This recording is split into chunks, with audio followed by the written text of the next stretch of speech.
10:30, I tried to leave the building, but as soon as I got outside, I heard a second explosion and another rumble and more smoke and more dust. I ran inside the buildings, the chandelier shook, and again, black smoke filled the air. Within another 5 minutes, we were covered again with more silt and more dust. And then a fire marshal came in and said we had to leave because if there was a third explosion, this building might not last.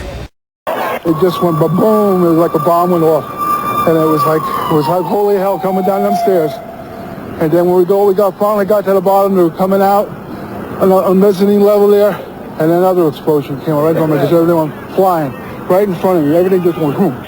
And then all of a sudden it started like it sounded like gunfire, you know, bang, bang, bang, bang, bang, and then all of a sudden 3 big explosions.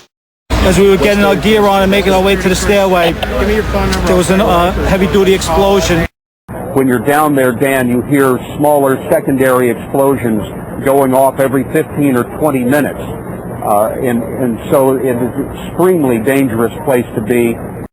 We've heard reports of secondary explosions after the aircraft impacted, whether in fact there wasn't something else at the base of the towers that in fact were the coup de grace to bring them to the ground. And I'm surrounded by firefighters who are just watching helplessly.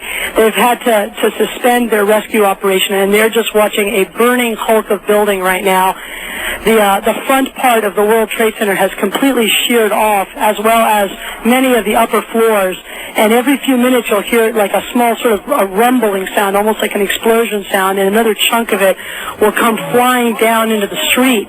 Rick Sanchez has been there throughout this morning for us. Rick, tell us where you are and what the latest is. Well, I'm in that area, if you're familiar with this area, of where West Broadway and Hudson come together right at Chambers. That would put us about a block and a half away from the site of where the explosion was. That area has just been evacuated because police have found what they describe as a suspicious device, and they fear that it might be something that could lead to another explosion. Obviously, there's a real sense of caution here on the part of police. I spoke with some police officials moments ago, Chris, and they told me that they have reason to believe that one of the explosions at the World Trade Center, aside from the ones that may have been caused by the impact of the plane with the building, may have been caused by a van that was parked in the building that may have had some type of explosive device in it. So their fear is that there may have been explosive device planted either in the building or in the adjacent area, and that's why they're being so cautious.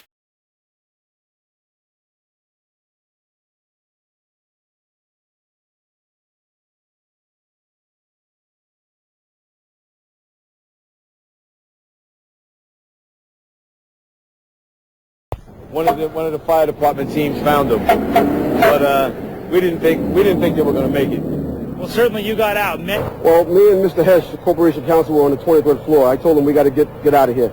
We started walking down the stairs. We made it to the 8th floor. Big explosion. Flew us back into the 8th floor.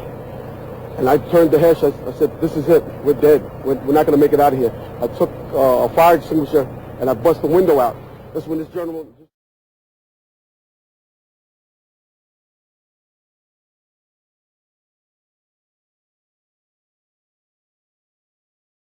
We heard another explosion, and I'm assuming that's the one that came from the lower level, since there were two. And I said, right, because it was like 18 minutes apart. Well, this is the first explosion, and there was a second explosion in the same building. There were 2 explosions. Okay. Federal agencies that were down there do believe that there was some sort of explosive device somewhere else besides the planes hitting. NBC's Pat Dawson is close to the scene of that attack. Pat? Just moments ago, I spoke to the Chief of Safety for the New York City Fire Department. Chief Albert Turry, he received word of the possibility of a secondary device, that is another bomb going off. He tried to get his men out as quickly as he could, but he said that there was another explosion which took place. And then an hour after the first hit here, with the first crash that took place, he said, there was another explosion that took place in one of the towers here. He thinks that there were actually devices that were planted in the building. The second device, he speculates, was probably planted in the building. There were 2 or 3 similar huge explosions, and the building literally shook. You literally shook at the base of this building. First one and then the other, some say after secondary explosions. We understand now there has been a secondary explosion on Tower 2.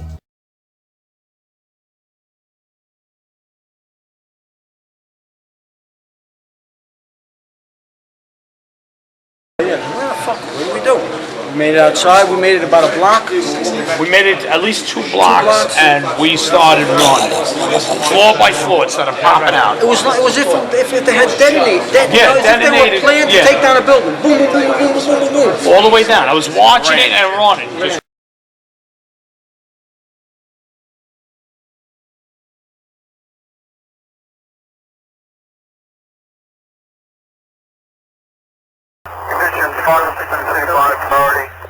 Conditions 5-7, go. What's involved in the secondary explosion at Tower 1K? I've got 5 patients. They need to be treated and transported. K. I have them in my command car. You have to direct me to the nearest treatment center. 7 Tom, proceed. On Broadway and Warren Street with Captain Olszewski. She's told us that any ambulances south of Warren Street on Broadway or any other location Warren Street because of the secondary explosion. We've got numerous people covered with dust from the secondary explosion. Be advised, with during the explosion, I saw the Duke. Is he on the air? That's Tower 11, okay. Alright, 10-4. Go ahead, Terry. Central. Central. Okay. Yeah, I'm trying to raise the officer from the explosion at Argonis.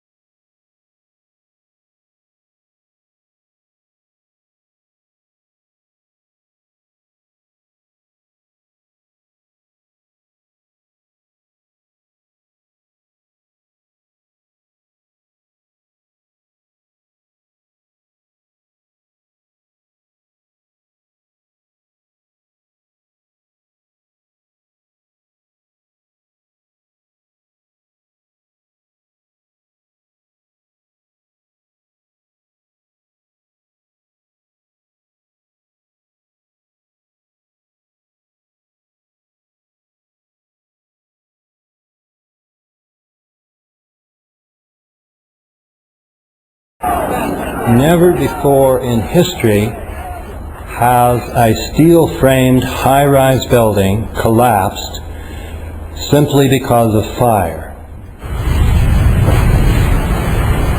On 9/11, by coincidence, 3 such buildings collapsed within 10 to 16 seconds.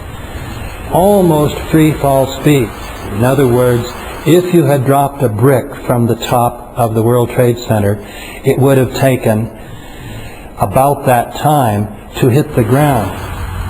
If fire could even conceivably bring down steel-frame buildings, but bring them down very slowly, the steel would bend and fall this way and that way. It'd be a very slow process.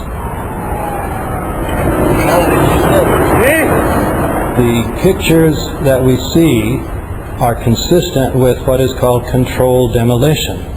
When a company fills a building with explosives, times the explosives in just the right way to bring the building straight down into its own footprint. And that's what we see with all 3 buildings.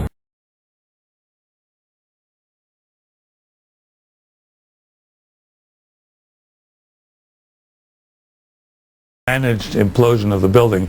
If you've seen many of the managed demolitions where they implode a building and they cause it essentially to fall vertically because they cause all of the vertical columns to fail simultaneously.